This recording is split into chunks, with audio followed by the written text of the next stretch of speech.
Warning. Spooky Tales with Steve the Cat involves the discussion of horror and suspense movies. These movies often include violent, frightening, and disturbing content. Also, we sometimes discuss ladies and their lovely physical attributes, and we sometimes discuss topics considered naughty to talk about in polite company. This program is intended for audiences over the age of 18. Viewer discretion is advised. Last week on Spooky Tales with Steve the Cat, the cast of the show was rocked by the revelation that Helen Trash Panda, Vice President of Human Resources at PBDCtv headquarters, had dispatched Penelope von Fuzzlerump to oversee production of the show.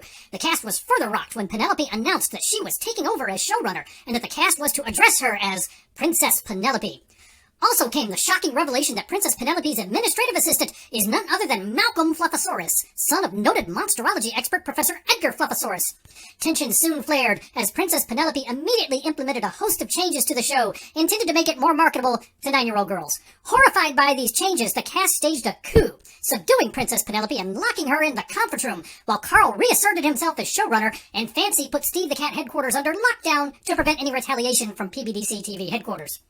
Against this chaotic background, a brave, credentialed, published writer provided an investigative report about the origin of cannibal hillbillies, placing himself in the crosshairs of the National Association of Pork Rind Producers and the Hooters Corporation. Yes, that would be me. And if you've got a couch I could stay on for a couple of days, I would really appreciate it, because life on the run, it's just really hard, man. And anyway, now it's time for this week's episode.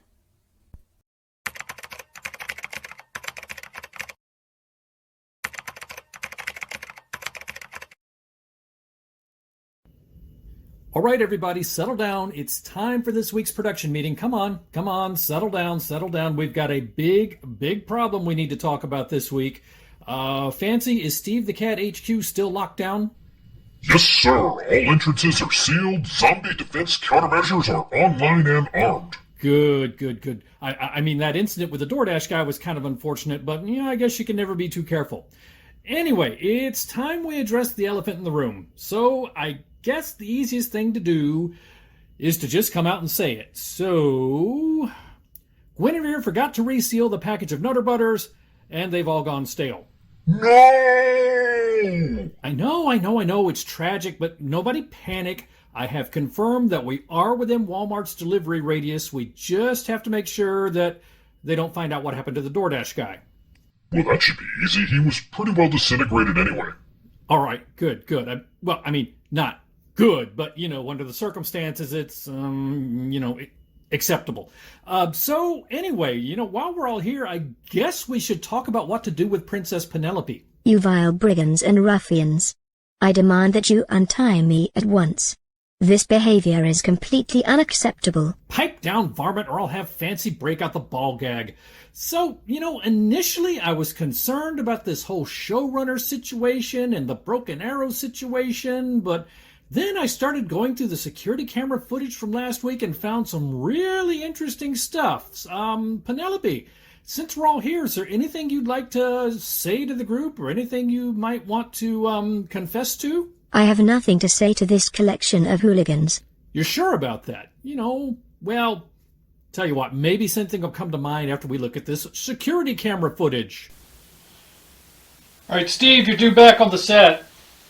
Buddy, I know you're cold, but, you can't stay under the blanket all day. We have to... Oh, good God! Penelope... Edgar! Oh, my God! Edgar! Put some pants on, man! Yeah, I always assumed that was your tail. Father, is Princess Penelope my new mother now? This is all very confusing. Don't be ridiculous, son. We were only having a bit of sport. Edgar, please don't say things like that. You told me you loved me. Oh, you silly girl. I told you a lot of things. But now is time to move on. Okay, things are starting to get really awkward again. Just stop. So anyway, the way I see things, it looks like Penelope was taking advantage of her position as showrunner to demand inappropriate favors from Edgar. That's absurd. He was asking for it. Besides, you all attacked me and locked me in the conference room. You're just as guilty as me. Yes, we have got a real mutual assured destruction kind of scenario on our hands here. And if Helen at PBDCtv headquarters finds about anything that's gone on here in the last week, we're all out of our jobs. But fortunately, I've got an idea where I think we can make this situation work out for all of us. Fancy, roll the opening credits while I talk to Penelope a little more.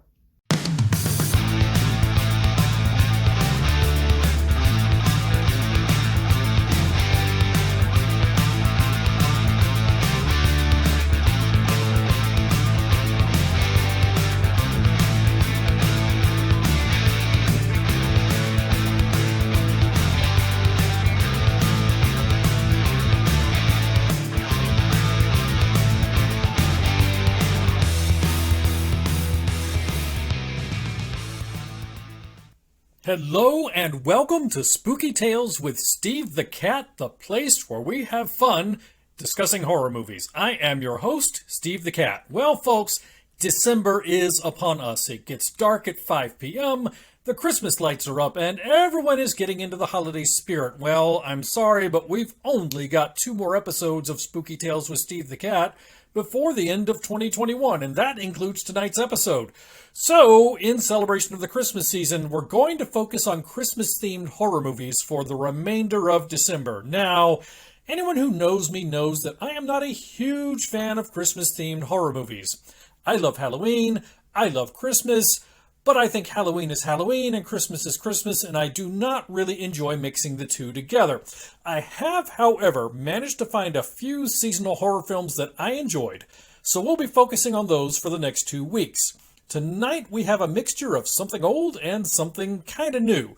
We've got the 1974 classic Black Christmas, one of the first slasher films ever, and the 2012 film Silent Night, which is kind of a loose remake of the 80s splatter film Silent Night, Deadly Night. Now, these are 2 very different films, but I enjoyed them both, so I can recommend that you watch them both. So tonight's show should be a lot of fun.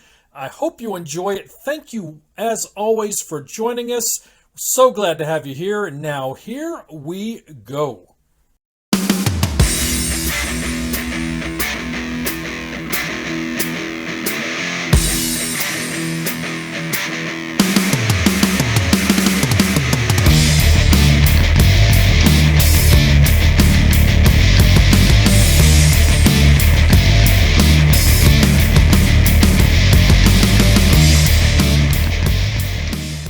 Grab your pencils and your notebooks. It's time for Steve's vocabulary lesson.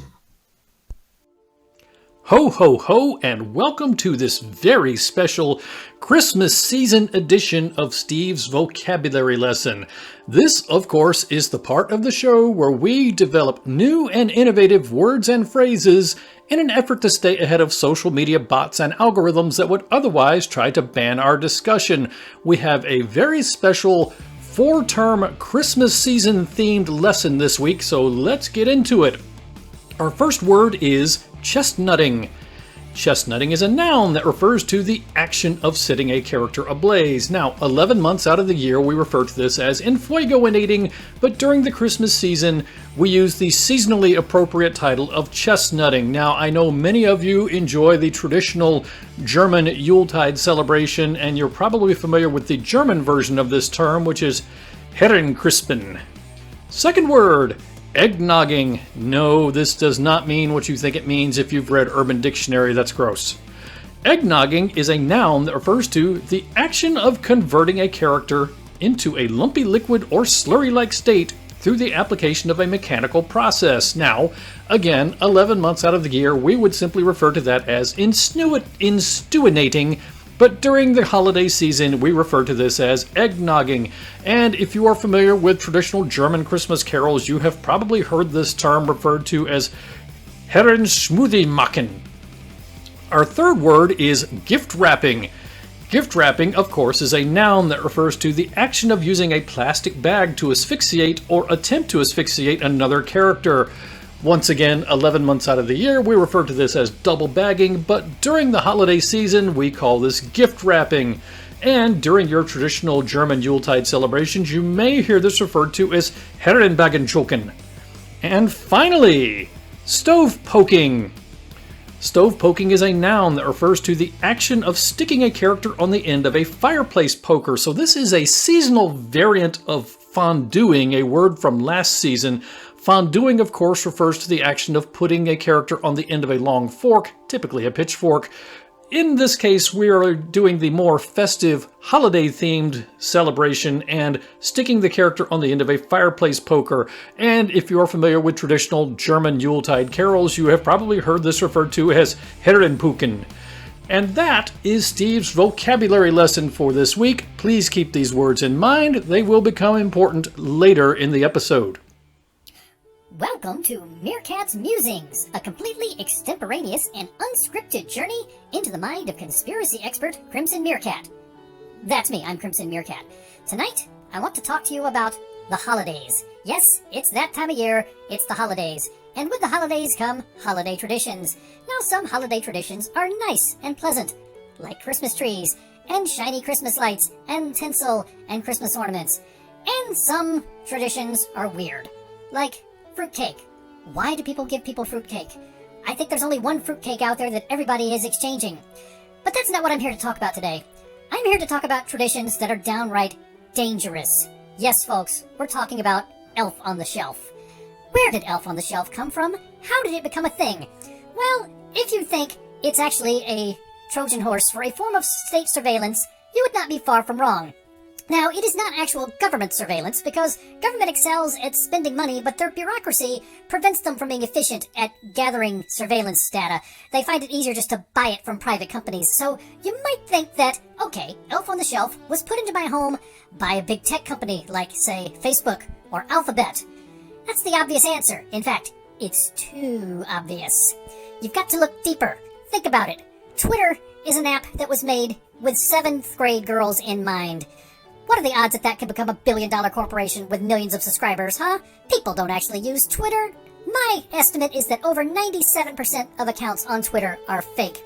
Twitter is there to draw your attention away from the real villain of the piece, which, of course, is the Ask Jeeves Corporation.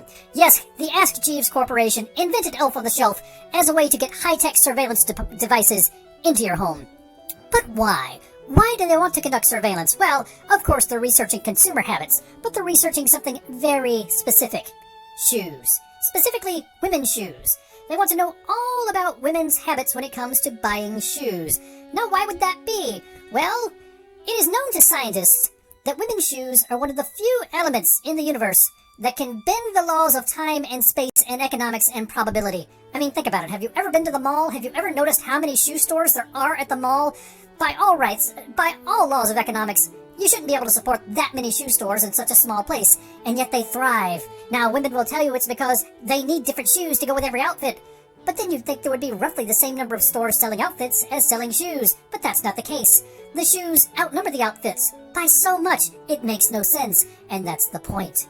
Shoes defy the laws of time and space, and the Ask Jeeves Corporation is researching it to try to harness this power.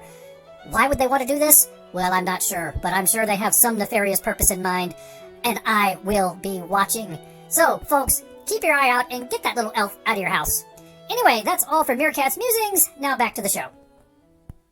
And now it's time for our featured film reviews. Our first featured film review for this episode is the film Black Christmas, and we are talking about the original film Black Christmas from the 1970s. We are not talking about the remake from the 2000s. This is of the horror slasher drama genre. We'll talk about that a little more in a moment. This is one of the early slasher films, so it feels a little more like a conventional drama just because the concept of the slasher film had not really been fully fleshed out yet. This film was released in 1974, directed by Bob Clark. It is a Canadian film, and the cast includes Olivia Hussey, Keir Dullea, and yes, that is the guy from 2001: A Space Odyssey. I'm sorry, Dave, I'm afraid I can't do that. Yep, it's that guy. Margot Kidder, who later went on to become famous for having been Lois Lane in the Christopher Reeve Superman movies. John Saxon, who we know from so many films from the 70s and later from the Nightmare on Elm Street movies in the 80s. And I've also mentioned Andrea Martin, who is one of the sorority sisters Very famous now as a Canadian comedian. You've seen her, for example, on 30 Rock. You've seen her on Great News, which was a spinoff from 30 Rock. I believe she was on, was it SCTV back in the 70s? That was her and Rick Moranis and a host of others before they became famous. She is one of the sorority sisters in this movie, and she also returns to play a different role in the 2006 remake of Black Christmas. So they brought her back for the remake when they did it in the 2000s. Let's get into setting your expectations for this film. What you should expect is an iconic horror film that was one of the pioneers of the slasher genre. And you should watch it because, well, first of all, it is a seasonally appropriate choice, but also because it is a pioneering film that every horror fan should see at least once. This film came out many years, well, not many years, but several years before the original Halloween. Now, you can't call it the first slasher movie because you still have Psycho having come out years before, but it is basically the stepping stone between the Psycho era and Halloween, and one of the movies that really gave us the modern slasher genre that exists today. If you like the original Psycho, if you like the original film When a Stranger Calls, or if you like Halloween, you will probably like the 1974 version of Black Christmas. Let's talk about calibrating your expectations a little bit. Here's the scale we like to use. On the far left side of the scale, we have very campy movies, such as Sharknado and Jason X. On the far right side of the scale, we have very serious movies, such as Silence of the Lambs. Now, as always, we point out that this scale is not intended to be a measure of the quality of the film. It is showing where your mindset needs to be set going into the film in order to enjoy it. Am I going in to watch a campy film and I need to be ready for something silly? Am I going in to see something very serious? And so on and so on. Black Christmas, more or less straight down the middle, slightly a little bit to the right, but it's hard to get a slasher film all the way over to the right because you always have some characters that are quite obviously intentionally unlikable because they're slasher fodder. You have implausible decisions being made to move the story along, so can't make its way all the way over to the right because there's a few things that just kind of tug at your suspension of disbelief. But at the same time, it is a drama. It is certainly not a comedy. It is certainly not campy. So a little bit to the right of straight down the middle. Let's get into a film summary for Black Christmas. This is, as we said, an iconic horror film that bridges the gap between Psycho and Halloween and helped to establish the slasher genre. In this film, the girls of the Pi Kappa Sigma sorority are preparing for the upcoming Christmas season by hosting Christmas parties, exchanging gifts, and preparing for winter vacation. And oh boy, it sure would be easier to get into the holiday spirit if they weren't receiving recurring anonymous obscene phone calls at the sorority house. Now understand, this is 1974. You do not have sorority girls all carrying around their own individual cell phone because such things did not exist in 1974. You have one central rotary phone for the entire house. And yes, that is how life really worked back in the day. I was there. So you just have from time to time these obscene phone calls coming in. This is before the days of Star 69. This is before the days of call blocking. There wasn't a whole lot you could do about obscene phone calls other than take the phone off the hook or call the police. To top things off, in addition to the obscene phone calls, the father of one of the girls, Claire, has shown up to take Claire home for the holidays. But Claire seems to have disappeared. Nobody can find her. As Claire's father and her housemates report Claire's disappearance to the local police, they also discover that a young girl from town has also gone missing. So, question, are these events related to the obscene phone calls? And if so, how? And if so, who is behind them? Let's get into our villain profile for this film. Our villain's name is Billy. There we see Billy. Nope, kidding. There we don't see Billy. There we see Margot Kidder on the phone receiving an obscene phone call from Billy. Billy is of the slasher serial killer class, and the reason our photo shows Margot Kidder talking to Billy on the phone is because Billy's special powers are stealth and a talent for obscene phone calls. Signature weapons? None. Billy does not have a signature weapon. Billy uses a completely different technique to finish off every person, so Billy is a bit of a creative genius. In terms of signature technique, Billy has no signature technique for finishing off his victims, but he does conceal his victims afterwards to avoid detection. Let's get into a discussion of the things I liked about this film right off the bat. This is one of the pioneering films of the slasher genre, and is one of the films that inspired John Carpenter's Halloween in 1978. If you're a fan of horror movies, if you're a fan of cinema in general, you need to watch this film. Now, when this film came out in 1974, the critics were not very kind to it. In hindsight, many of those same critics have now gone back and said, mea culpa, I was wrong. This film was actually pioneering and very important and very revolutionary. Even though the film is nearly 50 years old, yes, look at the calendar, 1974, almost 50 years ago, but it still manages to build tension and suspense despite the fact that it is nearly 5 decades old. It skillfully blends elements of police procedural, murder mystery, and slasher film. Now, as I've mentioned, this film kind of established the slasher genre, so the slasher genre obviously did not exist as a well-defined school of filmmaking when Black Christmas came out. So modern slasher movies are a lot more focused just on the tension and the action and the kills themselves. Back when Black Christmas came out, you really, or I should say, audiences had not yet reached the point where you could do that, so you still had to make them some element of murder mystery, and you could not just make them about the killings themselves. It is well acted for its day. Although the film is not an action film by any stretch of the imagination, it is more of a drama than an action film. It manages to keep the story moving at a reasonable pace. It never gets too draggy, it never gets going too slowly. The ending of the film in particular helped to establish the modern slasher genre, and I don't want to give that away entirely, but it's one of those endings that, leaves things a little bit up in the air. Michael Myers, you look out over the balcony and he's not lying on the lawn anymore. It's that sort of thing. Let's talk about some things that could have been better about this film. Now, as I have said many times, I liked this film, and so a lot of the things I'm going to discuss here are not necessarily things that bother me, but they're things that might bother some members of the audience, so I just want to address them.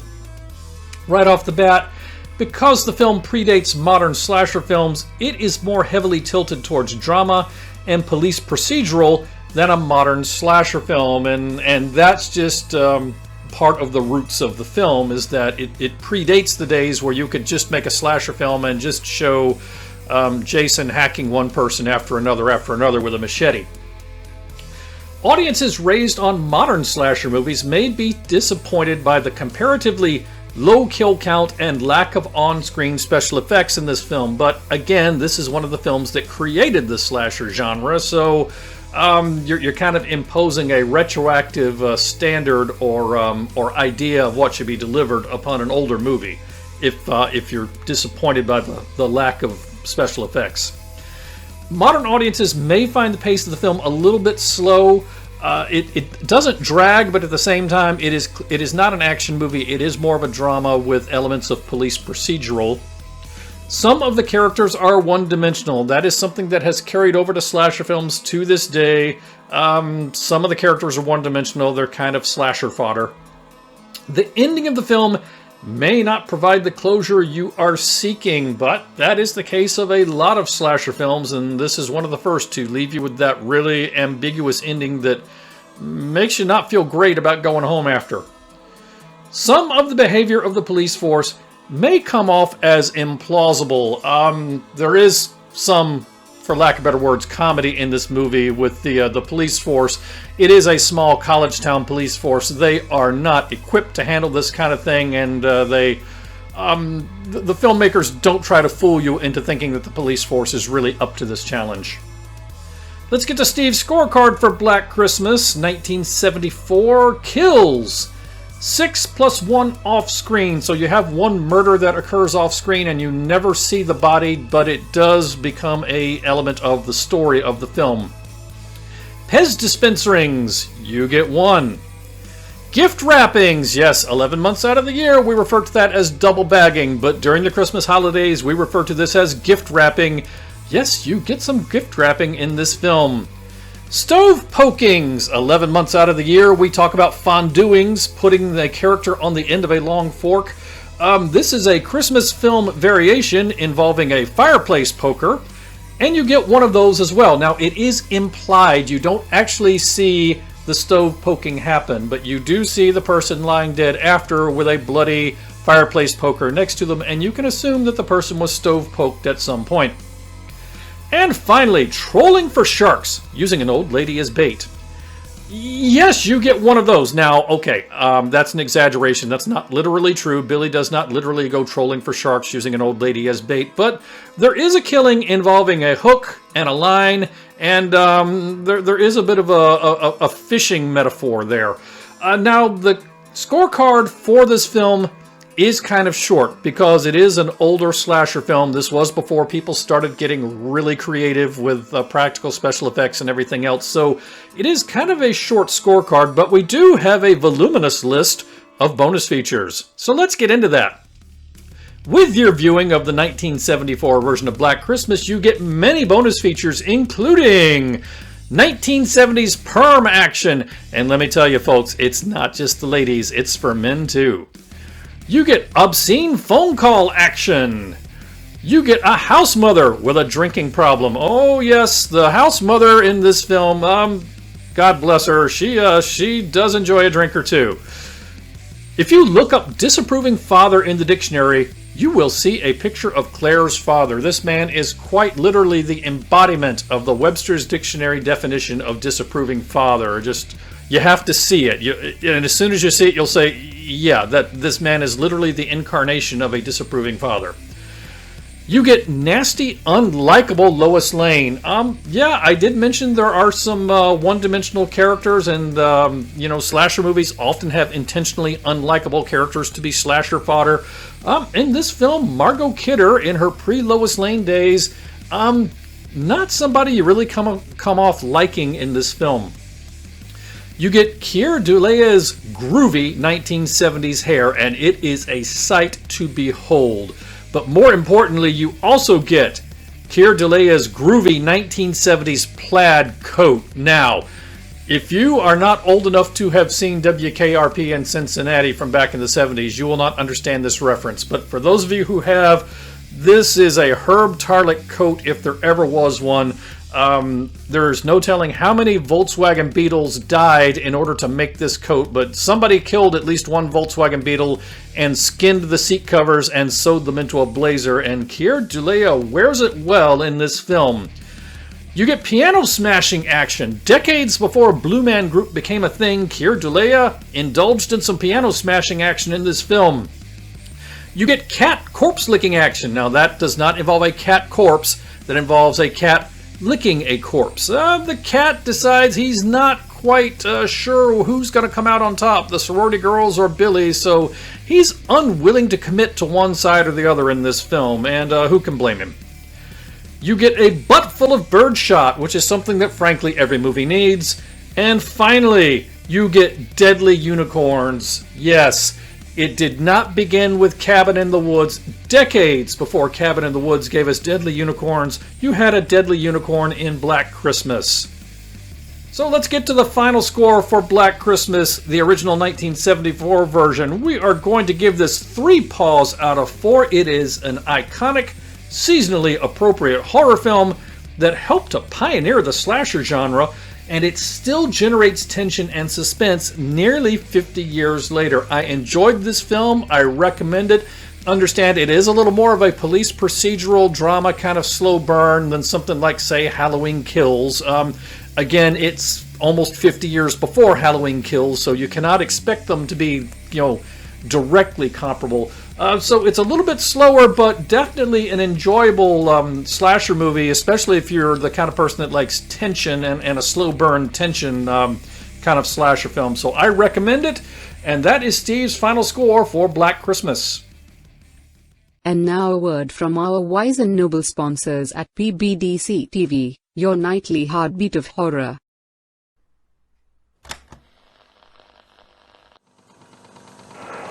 This is Mikey from Out of the Ordinary, and you're watching PBDC TV.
Oh, hi! First thing in the morning, when I'm listening to music and getting a little bit of time for some creepy research, I'm always representing with my PBDC merch. What a better way to have a cup of coffee in the morning.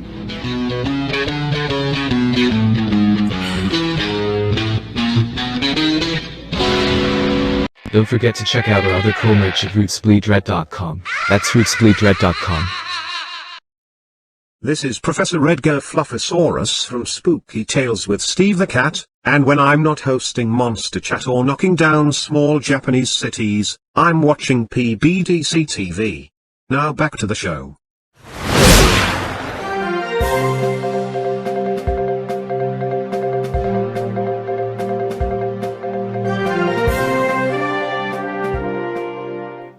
Good evening and welcome to Channel 9 News. I am your host, Randall Barkington III, coming to you with this breaking news story. Shocking news comes to us tonight from the headquarters of PBDCtv in Transylvania, Romania, where executives find themselves rocked by a massive sex scandal. The scandal originated earlier this afternoon when an anonymous PBDCtv insider leaked emails and photos documenting a scandalous, long-running affair involving PBDCtv Vice President of Human Resources Helen Trash Panda and horror director Rob Zombie.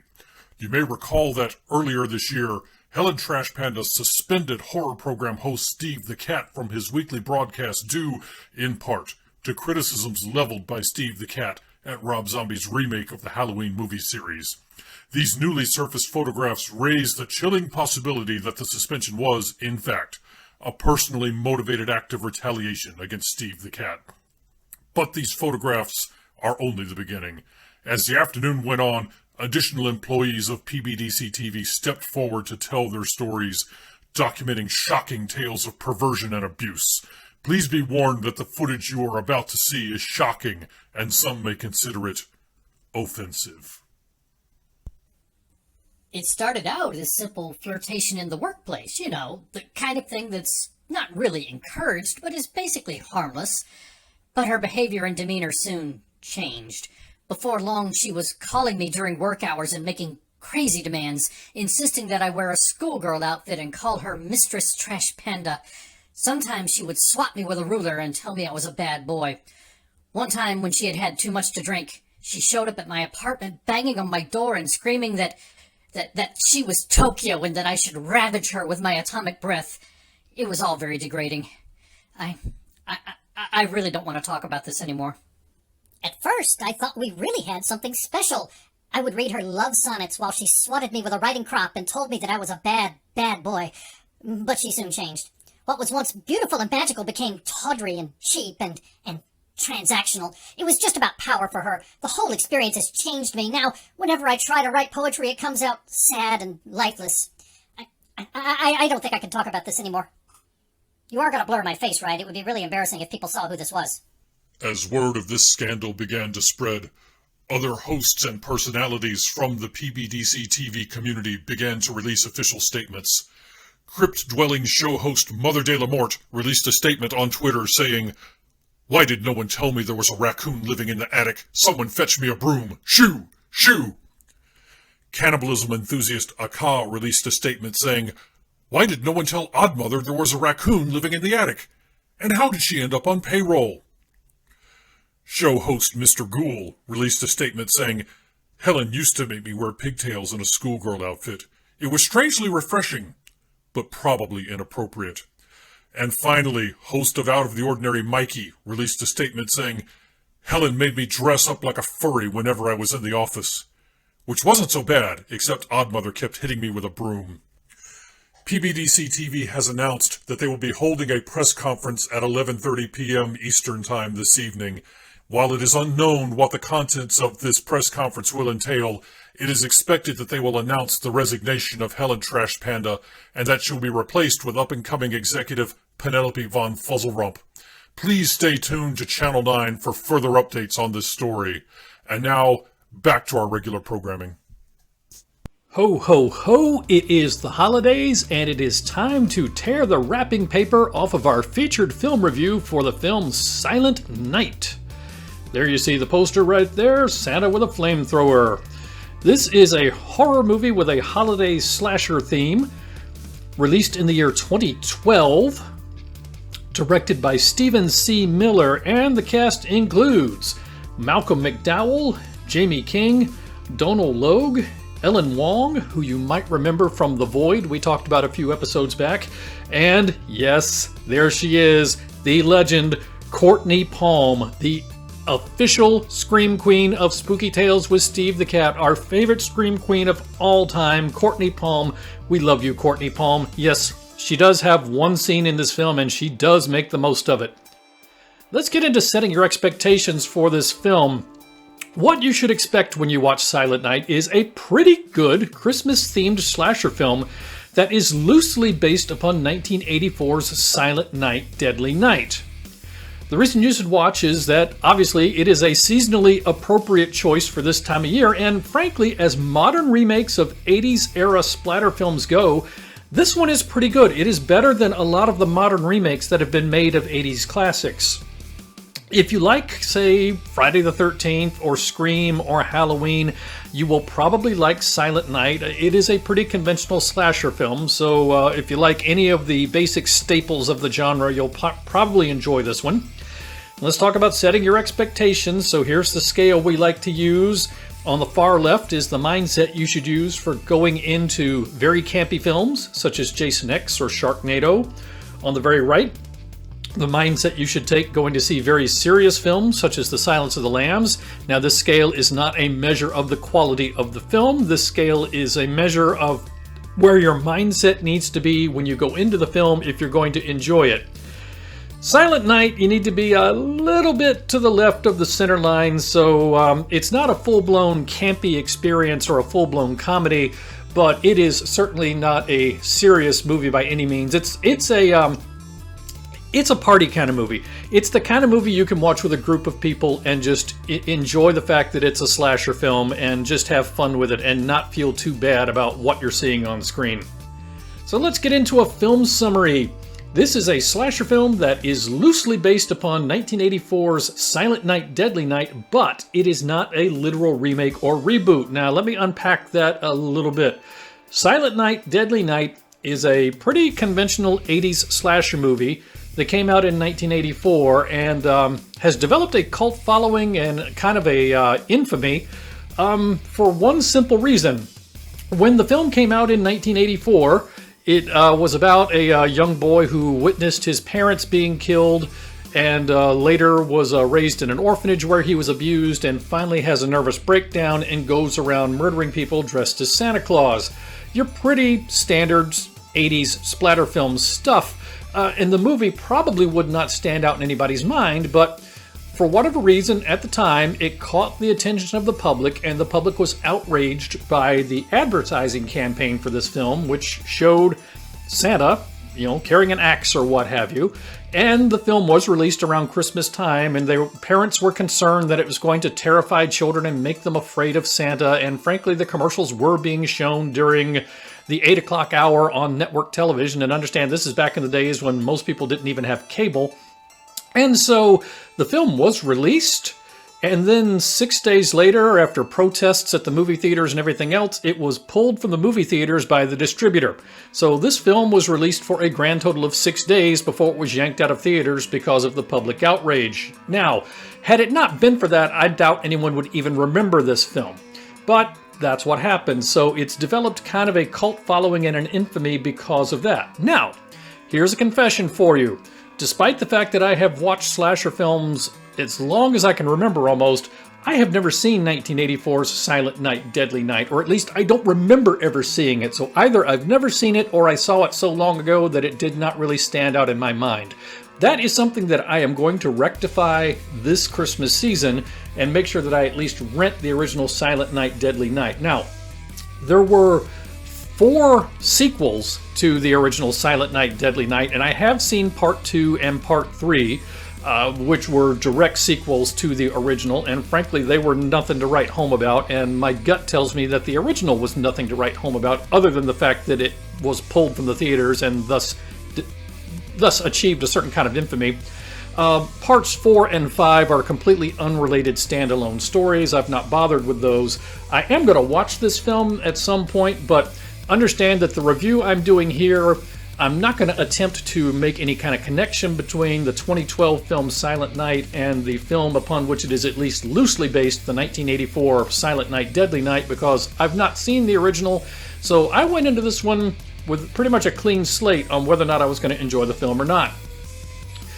In the small town of Cryer, Wisconsin, the locals are preparing for the annual Christmas parade, and if you look closely, Cryer, Wisconsin might bear a lot of resemblance to Canada because this is a Canadian film.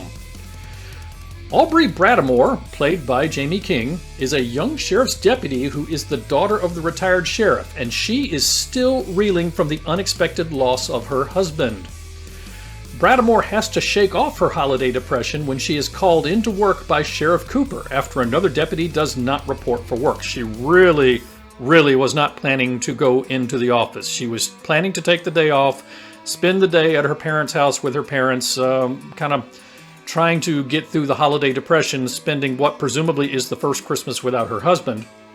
But one of the deputies doesn't show. Now, the deputy who does not show is a notorious womanizer. Everyone in the police department kind of knows he's having a fling with a married woman, and the assumption is that they have run off together. Well, later in the day after being called in, Bradamore is responding to a call about a disturbance, and Bradamore finds the body of the missing deputy and his mistress, both of whom have been horrifically murdered. And Bradamore and Sheriff Cooper begin the search for the killer who is already stalking his next victims. And of course you have a killer dressed up as Santa Claus going around terrorizing the town. Now, I won't say inexplicably, But amazingly, the sheriff decides he's not going to let the mayor know about this because he is of the mindset that you don't go to your boss with a problem until you have a solution. So he figures, I'll let the mayor know this has happened as soon as I've caught the guy, because he thinks they're going to catch the killer in no time flat, that this is your typical jealous husband, domestic disturbance kind of thing. He is oh so wrong. So let's get into a villain profile. Our villain for this movie, we are not going to identify by name because the movie is a bit of a whodunit, but for the bulk of the film, the Santa is just wearing a mask, so you don't know who it is, so we will just refer to him as the Masked Santa. And there you see him spreading some holiday cheer. He is of the slasher serial killer class. He has no special powers. Now, I thought about saying stealth because of his ability to blend in, but I don't know if you can give somebody credit for stealth if you're just wearing a Santa suit and you just happen to be in a town where one of the local traditions is a Santa Claus look-alike contest and literally every man in town is dressed up like Santa Claus. That's like winning a prize for wearing a disguise when you're breaking into a place where everybody is a literal clone of you. So I don't know that you can even give him credit for being stealthy. His signature weapon is, well, he has various weapons that he likes to use, although he is partial to axes and, as you see here, a flamethrower. His signature technique, to the extent that he has a signature technique, is chestnutting his victims with the flamethrower, such as you see in this picture. So let's get into some of the things that Steve liked about this film. For starters, it is a perfectly straightforward slasher film that does not take itself too seriously, but is not overly campy, and I'm going to come back to that a couple of times. I thought this movie did a good job of finding the sweet spot between not being too gritty and over the top and depressing, but not being too campy either. It has an ensemble feel. You really get to know the town of Cryer, Wisconsin. Now, it's kind of a sad little town. The mill has closed. All of the people in town who were on the affluent side of the spectrum have kind of left, so what's left in town is all that's left. So it's a dying small town, which is a real thing that happens in life. Even though you get to know some of the characters and you get to know the town, it keeps the story moving and does not drag. So I thought they did a really good job with pacing in this film, that on the one hand, everything doesn't feel one-dimensional. You get to know the town, you get to know some of the people in it, but at the same time, it keeps the story moving. The kills are reasonably entertaining, and the killer employs a number of different techniques, so it's not one of those films where the killer kills everybody the exact same way, and he does a variety of different things to try to keep you entertained. And overall, it's simply an entertaining modern remake of an 80s cult splatter film, and it manages to avoid becoming, on the one hand, a gritty remake like Rob Zombie's Halloween, but it pulls up short of being too campy like the remake of Piranha. So, again, in my mind, this found the perfect sweet spot where it is unserious enough that you don't feel bad about enjoying a slasher movie, but it is serious enough that it's not just stupidity. So let's talk about some of the things that could have been better in this film. Overall, the film is fairly predictable. Listen, horror movies in general are predictable. Slasher movies in general are predictable. So it's more of an issue with the genre than anything else. This one is not going to win any awards for being innovative in its use of the slasher serial killer motif. Several of the characters feel one-dimensional or intentionally unlikable. Now, in part, that's to kind of help along with the fact that you don't want people to feel bad about the fact that they're enjoying a slasher movie, so you make some of the people who are going to be victims be people that you kind of feel okay about seeing them get what's coming to them. Even though the film does explain the killer's motivation at the end, or at least sort of explains it, his actions still feel kind of unmotivated, and I'll tell you, I have watched this film several times, and I know who did it, and I know why, but it just doesn't reach out and grab me. The movie, for the most part, just feels not quite like Halloween, where nobody knows why he's doing what he's doing. You know, but it's not really a compelling reason. It just, for whatever reason, it just doesn't reach out and grab you. So the killings kind of feel unmotivated. Not a bad thing, just something that bugged me a little bit. Some people will object in principle to Christmas or Santa-themed horror movies. Now, Honestly, this is something that I don't object philosophically to Christmas horror movies, but as a general rule, I have not really watched Christmas-themed horror movies. I just kind of, I think Halloween is Halloween and Christmas is Christmas, and I enjoy both, and I kind of keep them separate. It's like, I enjoy ice cream, I enjoy steak. I do not want ice cream on my steak. I didn't really want Halloween-themed horror movies, but it's something that I have started watching a few of in the last few years, and I'll tell you, there are some really, really bad ones out there. If you look on free streaming services, you will find a number of Christmas-themed slasher movies, and most of them are god-awful. This one is actually pretty good. Now, if you're the kind of person who has objections just in general to someone in a Santa suit being the killer, you're not going to like this film. If you can get past that, this one's actually pretty good. Now, I will say, this film, in part, in addition to being a loose remake of a 1984 cult classic, is also partly inspired by a real-world event that happened in 2008 in Covina, California, called the Covina Massacre, where somebody killed, I believe it was 9 people, with guns and arson and everything else, and he was wearing a Santa costume. So, on the one hand, you can object to it. On the other hand, it is based in part upon something that really happened. Malcolm McDowell always seems to play the same character in these films. Frankly, he just feels like Dr. Loomis from Rob Zombie's Halloween with a badge and a gun. He's always the same kind of obnoxious guy. You'd like to see him occasionally play a different character just to make the film less predictable. And finally, there is not enough Courtney Palm in this film. There is never enough Courtney Palm in any film. Courtney Palm should be in every scene of every movie ever made. Now, that does not mean she needs to be by herself in every scene. You can cast her with other actors and actresses and so on, but you can never have enough Courtney Palm. Let's get to Steve's scorecard for Silent Night. Number of kills, 17. Bare breasts. Oh, this is going to take a little unpacking. We're going to say 4 with a couple of asterisks. Okay, right off the bat, it is all Courtney Palm. And technically, you could say it's just 2, because it takes place in a photography studio. Events are captured on video, and later you see a replay of some of the same stuff as the sheriff is watching the video. So when I say 4, it's really the same scene twice. But oh my goodness, is it a great scene. Basically, Courtney Palm takes off her top very early in the scene and does the entire rest of the scene topless, and she goes through a lot of stuff in the course of that scene. So we'll unpack that more in a minute. Denogginings. There are 2, including a cranial long division. Axing clonkings. Again, there are 2, including a case of cranial long division. Excuse me, had to press the cough button there. So, one of the denogginings is an axing clonking case of cranial long division. Now, you may be wondering, what is cranial long division? Well, if you're a veteran of this show, you can probably figure it out. If not, you'll see it as soon as you watch the film, which I do recommend you watch this film. Instabinatings. There's 1 slice, multiple digits. I did not pause the film to count and see if the killer got all 4 fingers or if he only got 3. But there's 1 action of slicing, multiple digits go flying, so there is some instabinating. Rembrandtings. There is a pretty awesome Rembrandting in this film. Chestnuttings. Not 1, not 2. There are 4 chestnuttings in this film. Stove pokings. Yes, the seasonal variant on fonduing. Instead of somebody being put on the end of a long fork, they are put on the end of a fireplace poker. There's a stove poking in this film. Annoying brats. Yeah, you're going to have to deal with 1 annoying brat in this film. Now, pay attention to this last part. Gift wrappings. 1.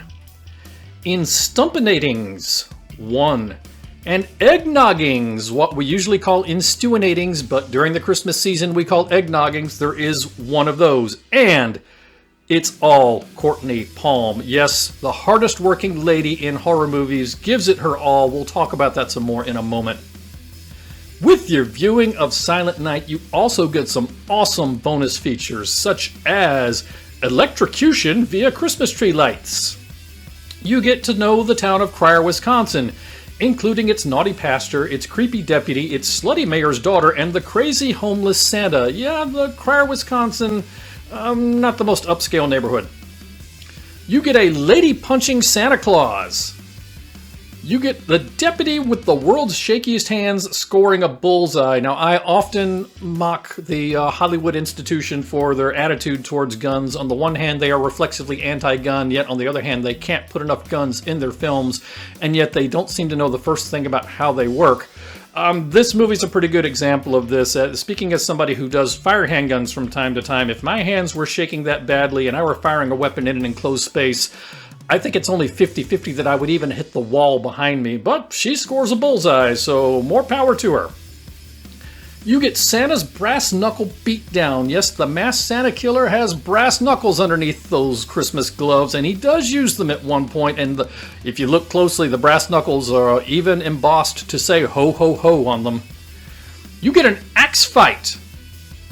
You get topless Courtney Palm posing for the camera. Yes, she's not just topless, she is topless and working it for the camera.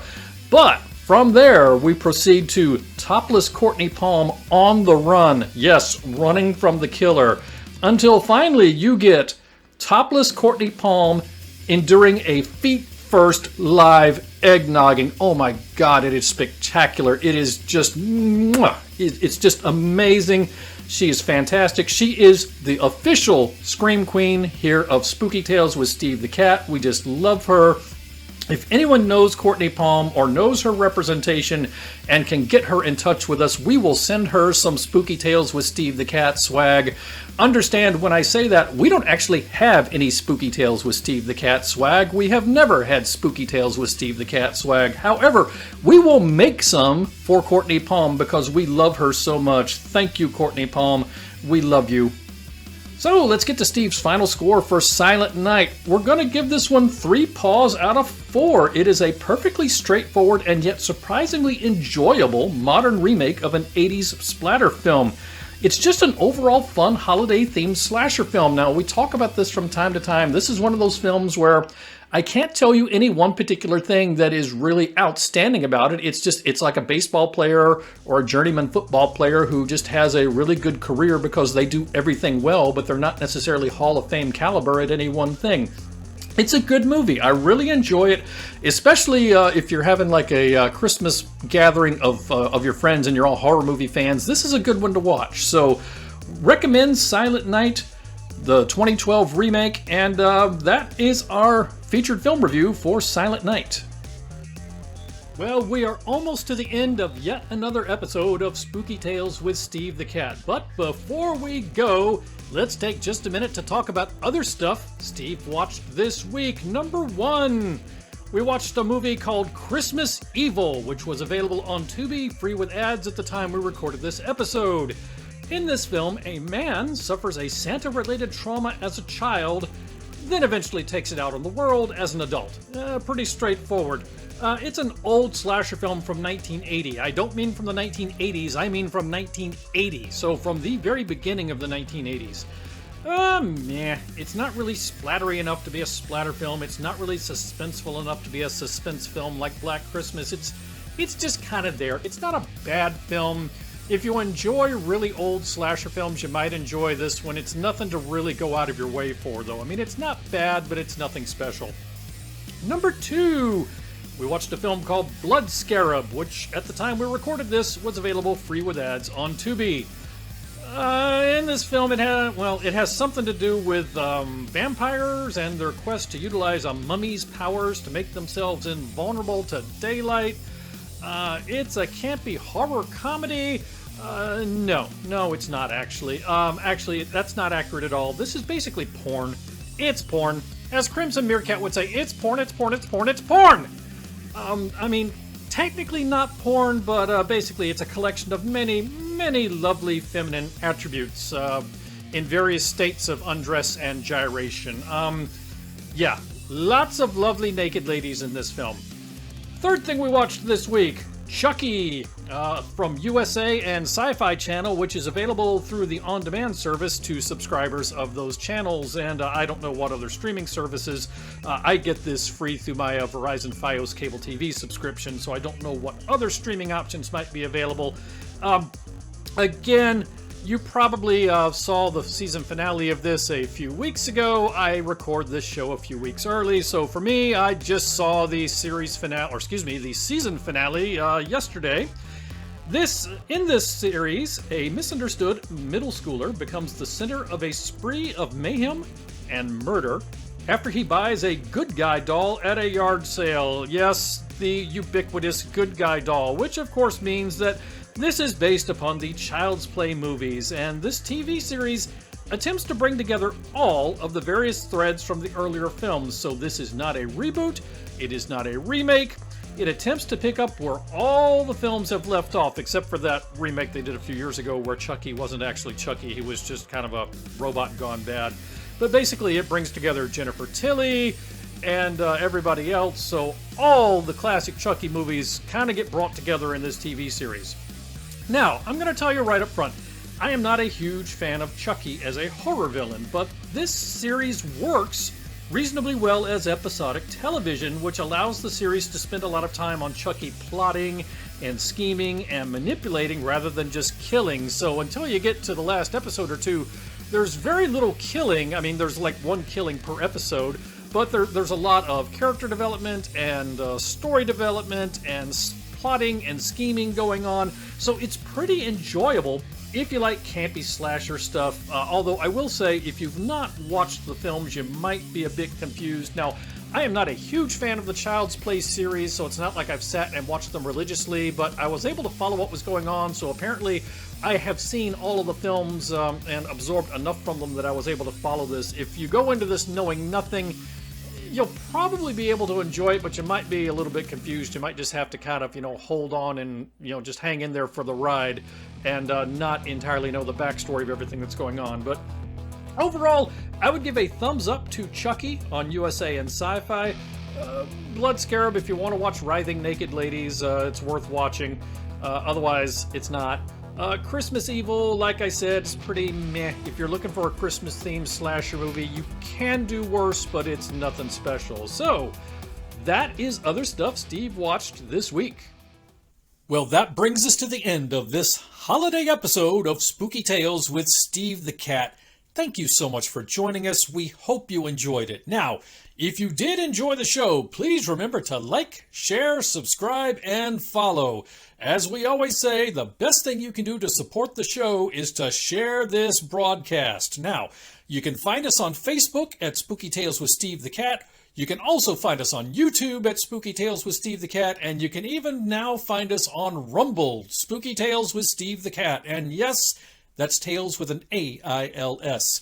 Now, as always, please remember to check out all of my friends and their great programming on PBDCtv. Whether you're interested in horror, true crime, weird history, or unexplained events, we're sure to have something for you on PBDCtv, and we are easy to find. You can find us on the World Wide Web at PBDCtv.com. You can find us on YouTube at PsychoBunnyDC. We've got a large presence on Facebook. You can find the mothership at PBDCtv on Facebook, or you can go directly to dedicated pages for channels like Psycho Bunny Death Cult, Psychomantium 13, and Roots Bleed Red. Each channel has a slightly different atmosphere, but they're all a part of the PBDCtv broadcast collective. And also, we are setting up our presence on Rumble, so you can find PBDCtv on Rumble as well. Well, I'm sorry to say, next week will mark the end of Season 2 of Spooky Tales with Steve the Cat, and we'll be talking about a couple of more Christmas-themed horror movies to close out the season. It's going to be a lot of fun, so we hope to see you again then. In the meantime, thank you once again for joining us. Everyone, please stay safe and have a great week. We'll see you again soon. Bye-bye, everybody.